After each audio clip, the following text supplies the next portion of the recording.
Welcome back to Movie Recaps. Today I will show you an action, sci-fi film from 2022, titled Prey. Spoilers ahead. Watch out and take care. In 1719 in the northern Great Plains, young Comanche Naru goes herb gathering with her dog Sari. But when nobody is looking, she takes the chance to leave the group behind in order to practice her axe throwing against a tree. There, she notices some paw prints on the ground and follows them to find a white-tailed deer that she decides to hunt. The idea is to sneak around and surprise attack, but the sound of a rumble in the sky scares the animal away. Naru and Sari follow it, and Naru throws her axe at it, but she fails and the axe ends up stuck on a tree instead. While she recovers it, Sari keeps going and accidentally gets his tail caught in a bear trap. Forgetting about the deer, Naru rushes to rescue her dog and take care of his tail with some healing herbs. She also inspects the trap because she's never seen something like this before, but she's interrupted by the sky rumbling again. When she looks up, she sees a mysterious shape falling, and she believes it to be the legendary Thunderbird. Believing this is a sign to finally initiate her rite of passage, Naru goes to see her brother Tabe to ask him to take her with his party next time he goes hunting, and while he's skeptical, he accepts. Then, Naru goes back to the tribe to drop off the herbs she's gathered. While getting some medicine ready for the chief, Naru's mother Aruka wonders why her daughter must hunt when she's great at many other things, so Naru explains it's because they all think she can't.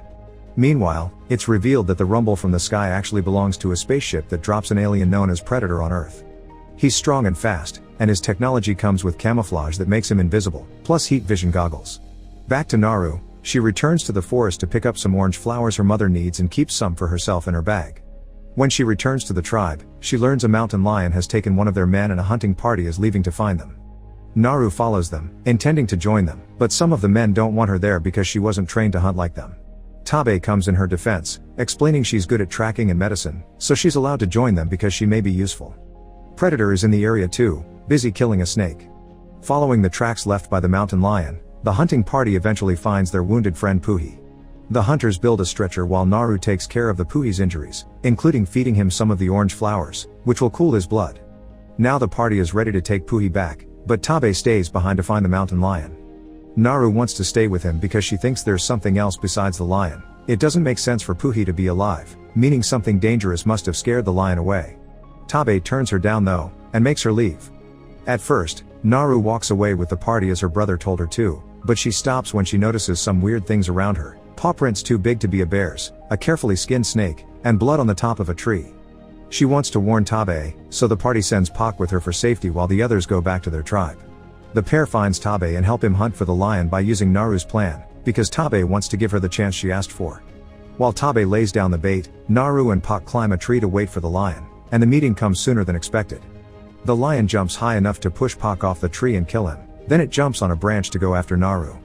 She slowly steps back as she tries to defend herself with a spear, but suddenly, she gets distracted by the rumble in the sky again. This gives the lion the chance to come after her, throwing her off the tree and knocking her out. When Naru wakes up later, she's back in the tribe, and Aruka explains Tabe dragged her back. Puhi has survived thanks to her medicine too, so Aruka thinks Naru should perhaps dedicate her life to medicine instead of hunting. Their conversation is interrupted when Tabe returns with the lion's body, an achievement for which he's honored by the chieftain. Naru is still sure there's something more dangerous in the woods and wants to go after it, but Tabe doesn't let her. She's already tried hunting and failed, it was all him who brought the lion back.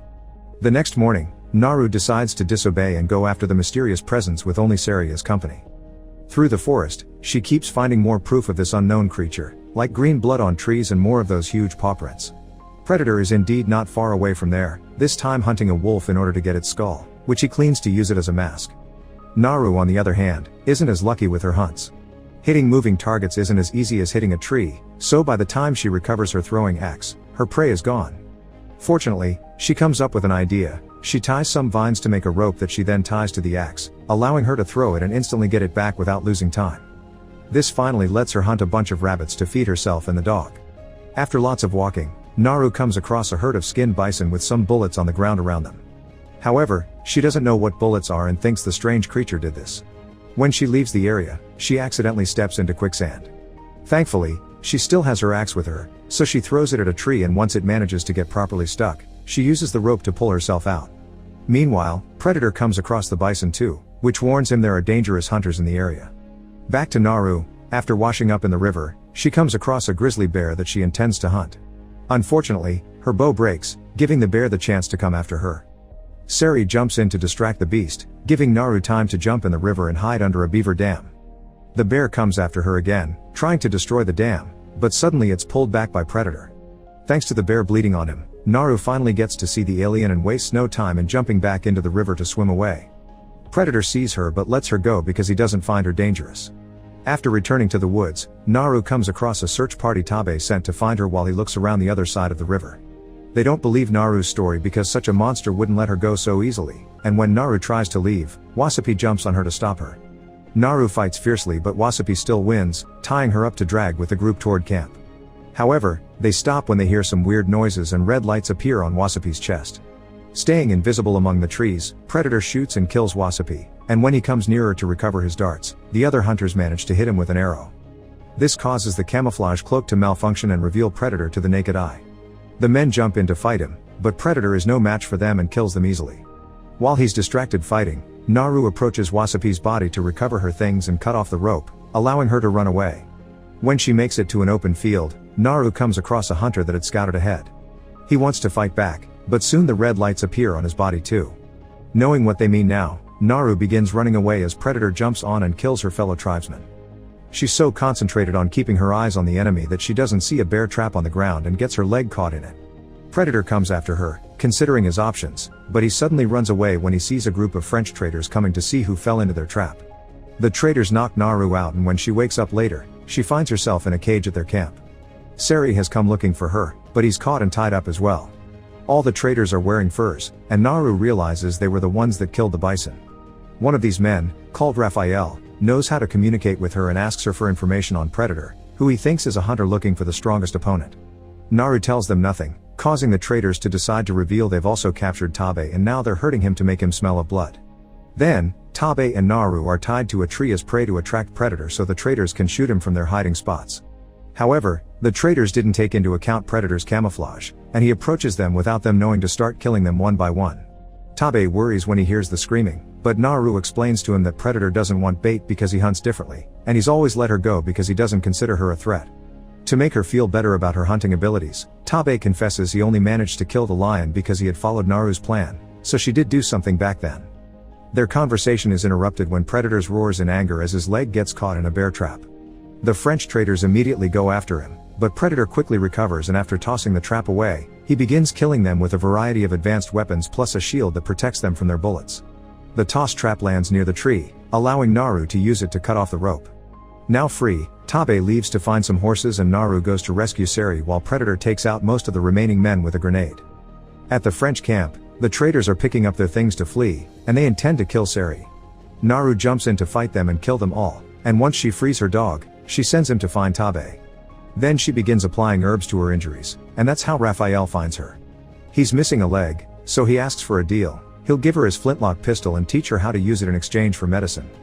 Naru accepts and shares her orange flowers with him. She also gets to keep the piece of alien technology she finds on his leg. Meanwhile, Predator is taking care of his own injuries before going to the camp as well.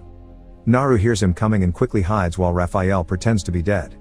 Thanks to the orange flowers cooling his blood, the trick actually works for, and Predator can't see it until he accidentally steps on Raphael, making him scream.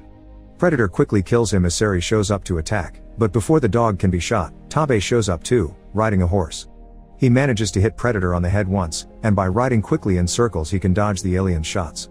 After failing to use the pistol correctly, Naru yells at Predator to distract him, allowing Tabe to jump off the horse and land a hit on him.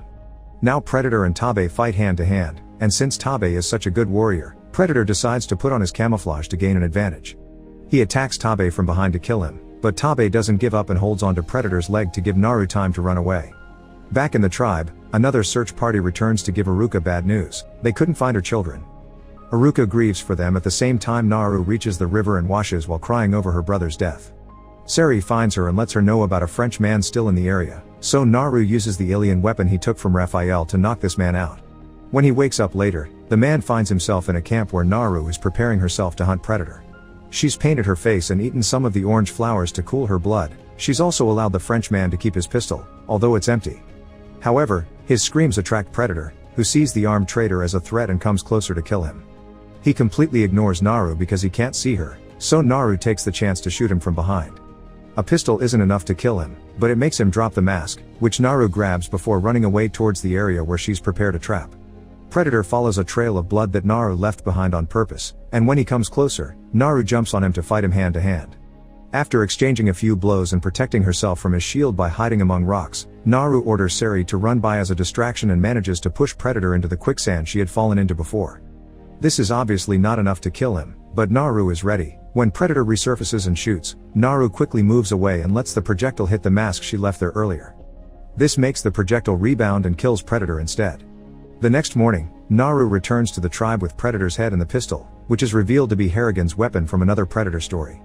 Naru warns her tribe they need to leave before the white men come for them, but first, everyone honors her hunt the same way they had done for Tabe. Unknown to them, more Predator ships are about to land on Earth. Make sure to subscribe and turn on notifications so you can watch more videos like this. Thanks for watching.